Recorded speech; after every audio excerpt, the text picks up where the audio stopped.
Halo,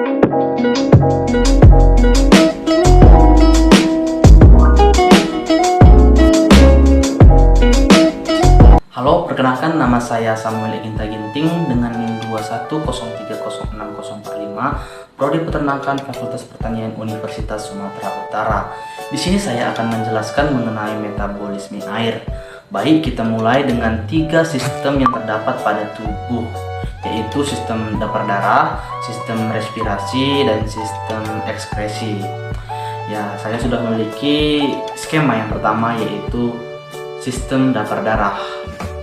Larutan dapur darah atau larutan penyangga adalah larutan yang mengandung campuran asam lemak dan basa konjugasinya.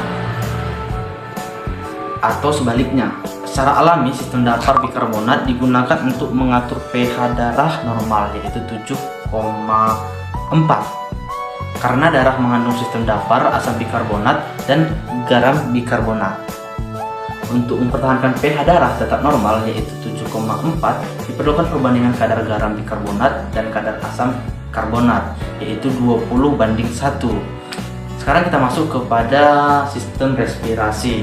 Di sini saya juga sudah menyediakan skemanya. Proses respirasi yaitu proses menggunakan oksigen dan menyingkirkan karbon dioksida serta uap air. Di sini saya buat skema singkat mengenai sistem respirasi pertukaran O2 dan CO2, di mana oksigen dan karbon dioksida bertukar di alveolus. Di mana sebelumnya O2 itu masuk dari rongga hidung, masuk ke faring, laring, trakea, bronkus, masuk lagi ke bronkiolus, dan masuk ke alveolus sebagai tempat pertukaran O2 dan CO2. Dari alveolus, O2 dibawa ke seluruh jaringan dan kembali ke alveolus membawa CO2. Jadi sistem respirasi ini melibatkan yang pertama pemasukan O2 dan pelepasan CO2 di alveoli. Yang kedua, transportasi O2 dari alveoli ke jaringan. Yang ketiga, transportasi CO2 dari jaringan ke alveoli. Sistem respirasi ini ditentukan oleh proses difusi udara, di mana perbedaan tekanan parsial gas dalam udara pernapasan, PO2 dan PCO2. Transportasi O2 dalam darah berbentuk gas larutan dalam plasma, dan O2 terikat hemoglobin atau HPO2.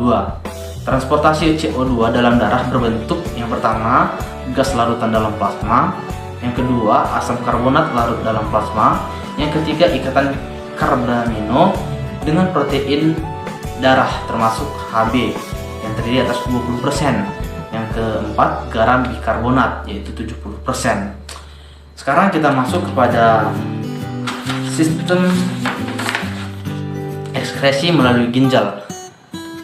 Mengatur kandungan garam bikarbonat dalam darah dengan cara mobilisasi ion H positif di tubulus proximat dengan Na positif. Yang kedua, sekresi ion H plus di tubulus distal ditukar dengan Na positif. Yang ketiga, membentuk amonia atau NH4 di tubulus distal menggantikan Na positif yang terpakai. Kemudian kita akan mengenal air dan fungsinya. Di sini saya sudah memiliki skemanya juga, di mana air merupakan senyawa yang memiliki rumus kimia H2O yang berfungsi untuk penyusunan jaringan pada hewan dan tumbuhan, di mana air dibedakan menjadi 2, yaitu intraseluler dan ekstraseluler. Di dalam air hampir 50% dari bobot tubuh termasuk darah. Sedangkan ekstraseluler yang berada pada luar sel seperti urin, di mana fungsi air juga sudah saya lampirkan, yaitu air sebagai pelumas tulang, di mana untuk mengurangi gesekan antar tulang, sebagai katalisator untuk menghilangkan sebagian besar panas yang ada di dalam tubuh, sebagai pembantu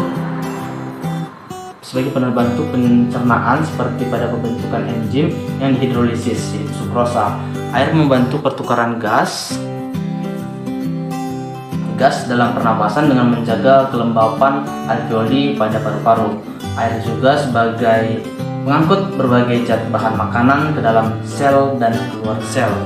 Selanjutnya, sumber air pada ternak yaitu pada umumnya ada 3, yaitu air minum dengan memberikan minuman pada ternak minimal sehari sekali apabila ternak merasa kehausan. Yang kedua, air yang terkandung pada makanan, di mana bahan makanan atau konsentrat mengandung air. Yang ketiga, yaitu air metabolik yang terdapat pada hasil dari oksidasi makanan dari molekul kompleks di dalam tubuh. Contohnya glukosa dan oksigen menghasilkan karbon dioksida dan air. Proses oksidasi terjadi antara oksigen dan karbon dioksida. Selanjutnya kita masuk cara menghitung air metabolik. Untuk contoh cara menghitung air metabolik, saya sudah lampirkan pada layar video Anda. Oke, kita bisa melihat pada layar bahwa air metabolik yang dihasilkan oleh setiap 1 kilokalori energi adalah 322,5 dikali 0,129. Selanjutnya kita masuk ke faktor yang mempengaruhi ekskresi dan kebutuhan air. Yang pertama, hilangnya air melalui kulit atau pada mamalia melepaskan panas untuk mengatur temperatur tubuh, di mana jumlah air yang hilang melalui kulit akan meningkat dengan meningkatnya aktivitas tubuh dan temperatur lingkungan. Yang kedua, hilangnya air melalui ginjal sebagai air seni atau urin. Hal ini sangat dipengaruhi oleh banyak faktor seperti faktor pakan yang kadar protein dan mineral yang tinggi akan meningkatkan hilangnya air melalui urin. Di samping itu, meningkatnya mineral natrium dalam tubuh akan banyak air yang akan diabsorpsi sehingga menimbulkan fenomen pada otak dan asites. Hasil akhir dari metabolisme protein adalah urea yang akan menjadi racun bagi saluran kencing. Untuk mengencerkannya diperlukan air sampai konsentrasi yang tidak berbahaya. Yang ketiga, hilangnya air melalui pernapasan hampir 40% pada unggas. Saluran pencernaan, yang keempat itu saluran pencernaan. Itu bentuk pakan dan susunan pakan memiliki pengaruh. Contoh pakan yang sifatnya pencahar yang menyebabkan air banyak keluar bersama feses, ekskresi kotoran sapi lebih basah dari kambing.